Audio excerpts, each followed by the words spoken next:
Hey, buddy, hit that subscribe. Just a sec for you, but it means the world to me. The house I earned, not borrowed. I didn't buy that beach cottage for profit. I bought it for peace. After 41 straight years grinding as a civil engineer in Virginia, rain-soaked bridge inspections, missed holidays, and vacations that never happened, I was done taking orders from clocks, bosses, and deadlines. When my wife Linda passed away 4 years earlier, the silence in our apartment got loud. Too loud. So I sold everything that wasn't nailed down and put every saved dollar into a weathered little cottage on the outer banks of North Carolina, 60 feet from the Atlantic. No traffic noise. No neighbors breathing down my neck. Just wind, waves, and sunrise every single morning. The realtor slid the keys across the desk like she was handing me a second chance at life. "You got lucky," she said. 5 years from now, nothing here will be under $1 million. I smiled, but it wasn't about money. It never was. My hands didn't even shake when I grabbed the keys, which surprised me. 67 years old, starting over, and somehow calmer than I'd been in decades. That first drive to the cottage felt unreal. The road curved through dunes and seagrass, opened up to an endless stretch of blue water. I parked in the crushed shell driveway, shut off the engine, and just sat there. Pelicans drifted overhead like they owned the sky. No emails. No meetings. No one asking me for anything. Inside, the place was simple, nothing fancy. Worn beach furniture, salt-stained windows, a bedroom facing the ocean, and a shower that somehow still had solid water pressure. Perfect. I placed my old recliner exactly where the morning sun would hit. Organized the books the way Linda liked, history, engineering manuals, and the novels she gave me before she got sick. Every object felt like it belonged again. Within a week, I had a rhythm. Wake up before dawn. Coffee on the deck. Watch the sun crawl up out of the water. Pelicans diving. Dolphins cruising by like clockwork. For the first time since Linda died, I could breathe. Then my phone rang.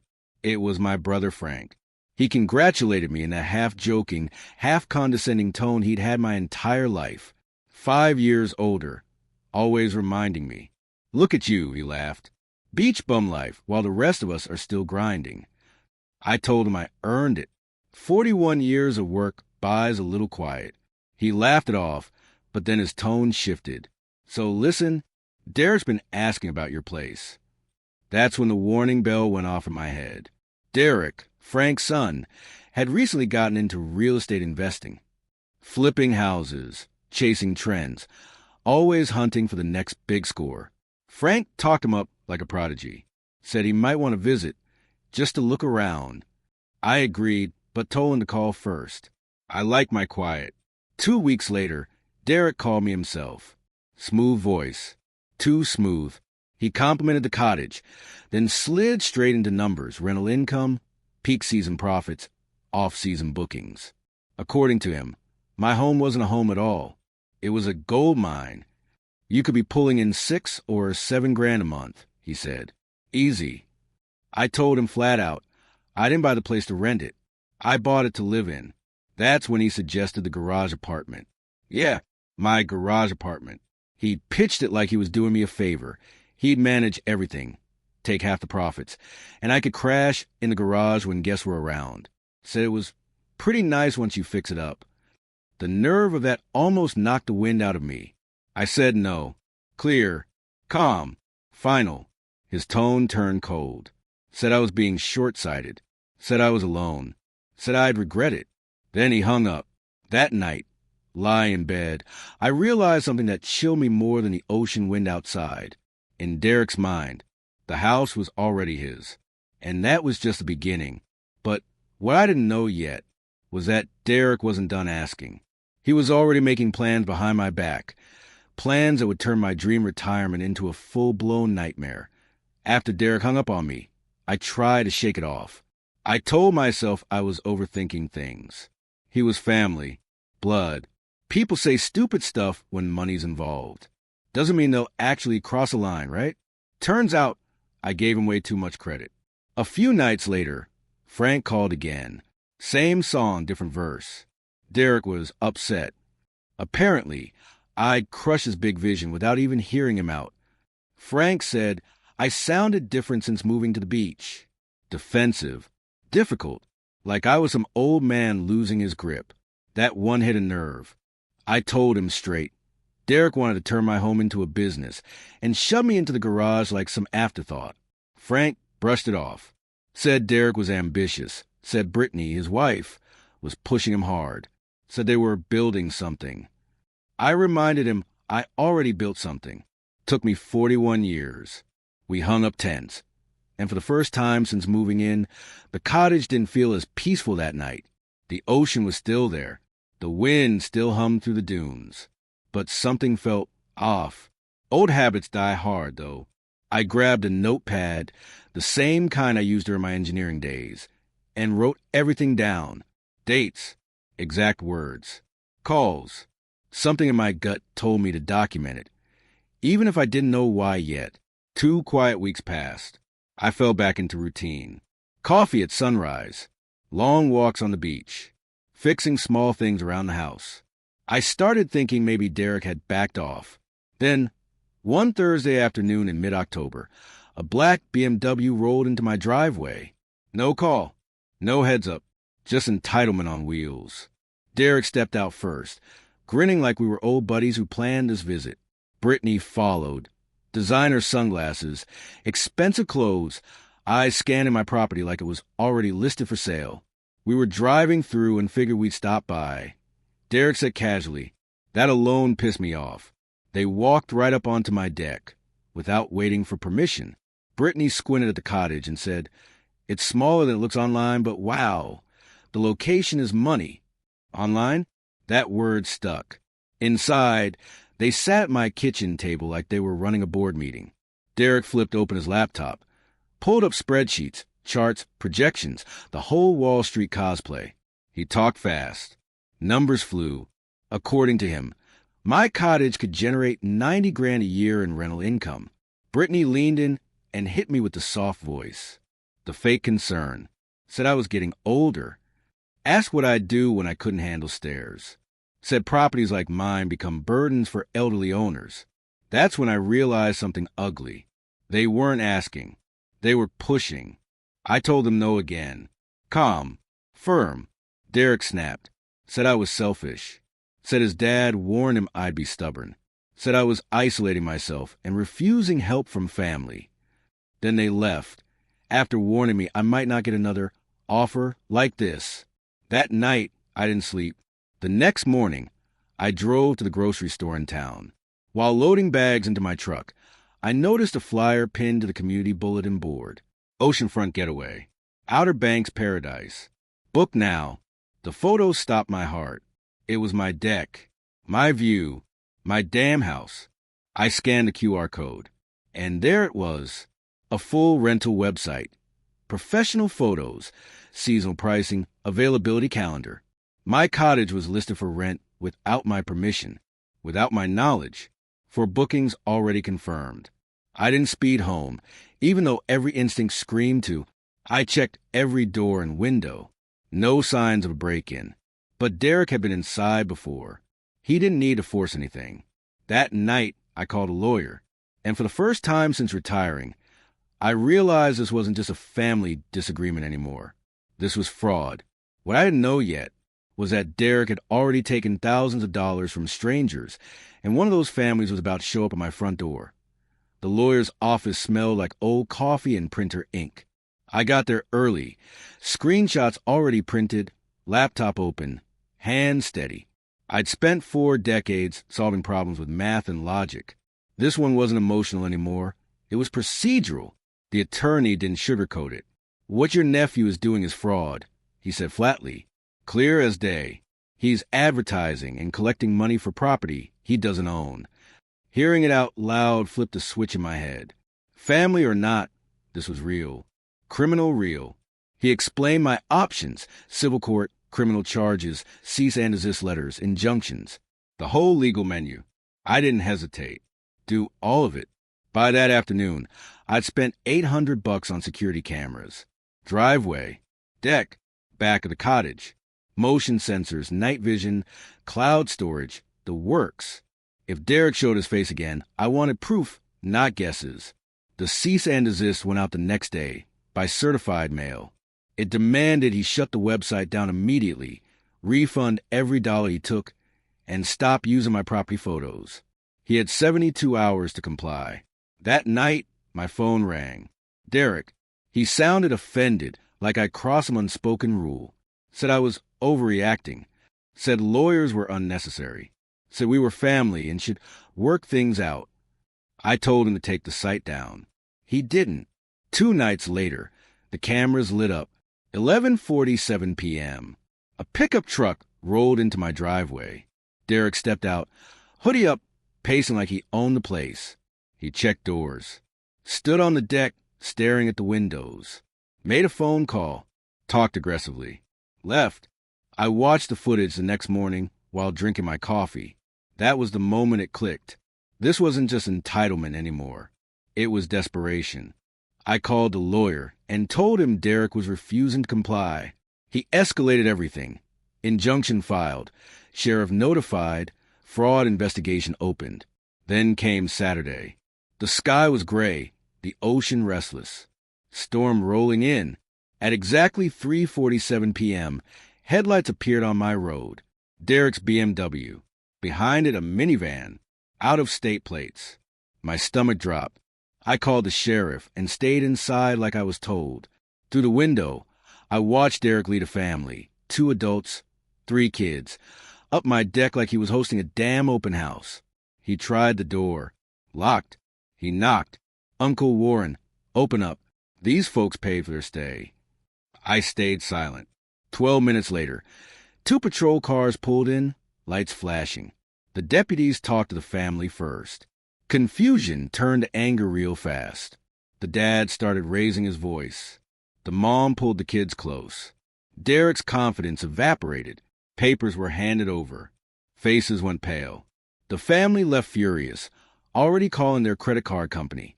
Derek argued, loud, desperate. Then he peeled out of my driveway like a teenager. The deputy knocked on my door afterward. This is fraud, he said, and he just made it worse.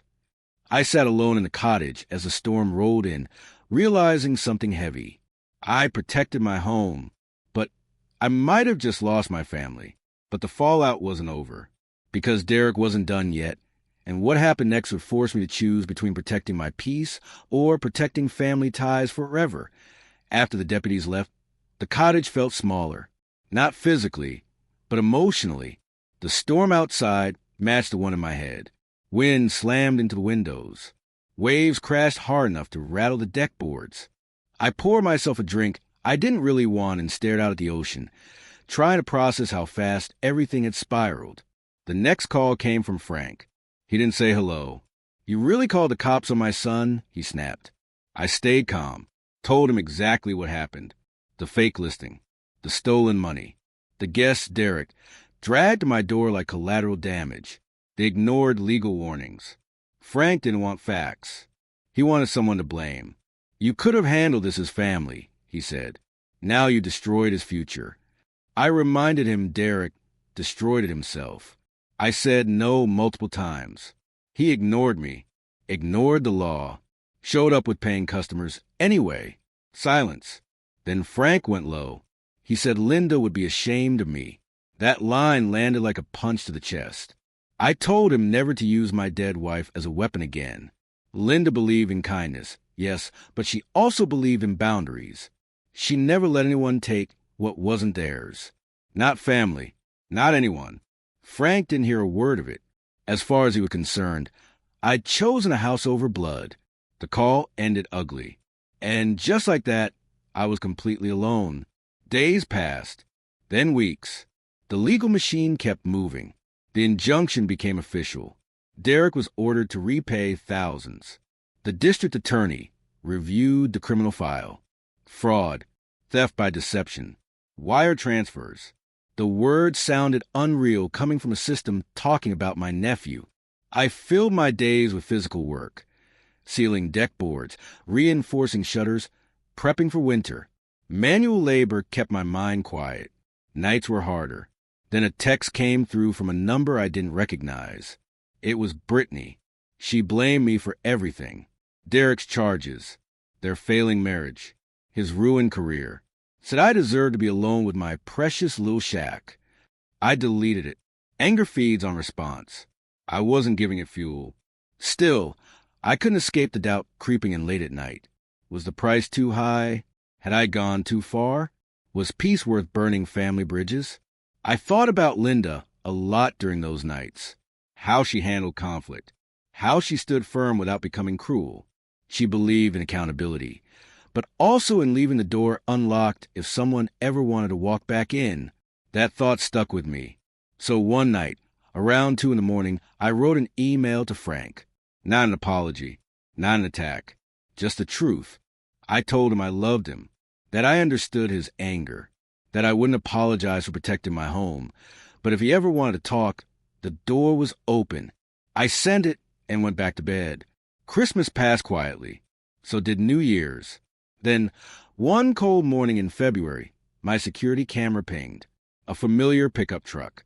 Frank. I didn't know if he came to forgive me or to say goodbye forever.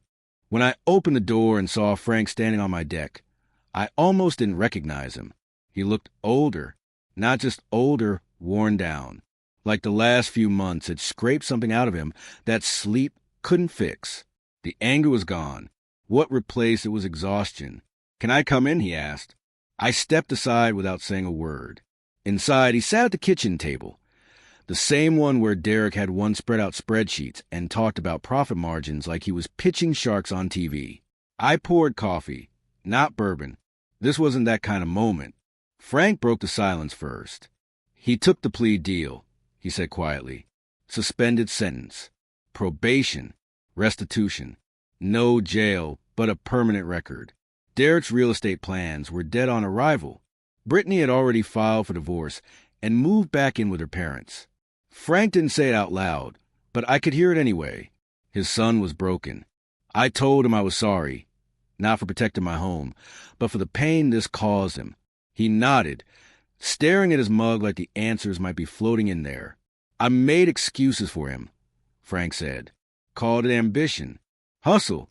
Said everyone bends the rules a little. He looked around the cottage then. Really looked. The books. Linda's photo by the window. The ocean beyond the glass. Gray and steady. I get it now, he said. Why you fought so hard. We sat there in silence for a long minute. Outside, a pelican landed on the deck railing. Close enough to tap the glass. Frank noticed it and almost smiled.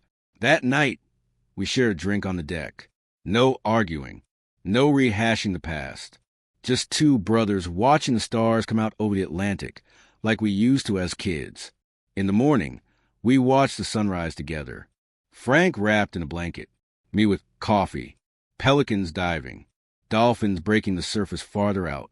The ocean didn't care about court dates or family drama. It just kept moving. I could get used to this, Frank said. I told him it takes time. But yeah, it grows on you. Before he left, he asked if he could come back someday. I told him yes, but to call first. I thought that was the end of it. I was wrong, because closure doesn't always mean everything goes back to normal, and sometimes peace comes at a cost you don't feel until you're standing alone again. After Frank left, the cottage felt different. Not lonely, just quiet in a deeper way. The kind of quiet that comes after storm has finally passed, when the air feels cleaner but the ground is still wet. The legal mess wrapped up over the next few weeks. Restitution payments started trickling in. Not much. Probably never would be. But that wasn't the point. The point was this. It was over. Derek wouldn't be renting anyone's property again. The system had done its job. Not perfectly, but enough. He faced consequences. Real ones. And I didn't feel proud of that. I felt settled. Winter settled in too. Cold mornings. Gray water. Long evenings by the wood stove. I spent my days maintaining the cottage. Small repairs, weatherproofing, fixing things I'd ignored while chaos took center stage. There was something grounding about it. Every board I sealed felt like reclaiming a little more control. Some nights were still heavy. I miss Linda. I missed a version of my family that existed before money poisoned it. But I didn't miss the stress. I didn't miss being pushed, cornered, or treated like my life was a spreadsheet waiting to be optimized. One evening, I stood on the deck watching the sun sink low over the Atlantic. Pelicans skimmed the surface of the water. Patient as ever, that bird had become my reminder. Show up, do your thing, don't rush, don't apologize for existing. Frank and I stayed in touch. Not daily, not emotional, just honest. Some relationships don't snap back. They stretch, bend, and settle into something new. And that's okay. What I learned through all of this was simple, but not easy. Boundaries aren't walls. They're fences with gates. Some people respect them. Some try to climb over. And some only understand them after they get shocked trying. This cottage wasn't just wood and shingles. It was 41 years of my life. Early mornings, late nights, missed moments, sacrifice. I didn't owe that to anyone, not even family. And I don't regret protecting it. Every morning, I still wake up before dawn. I still make coffee and take it out to the deck. The sun still rises the same way it always has. Slow, quiet, unstoppable. The ocean doesn't rush. Neither do I anymore. This place is mine. Earned, defended, lived in, and finally, peaceful. If this story hit you, tap like, subscribe, and drop a comment. What would you have done in my place? Some things in life are worth fighting for, even when the fight hurts.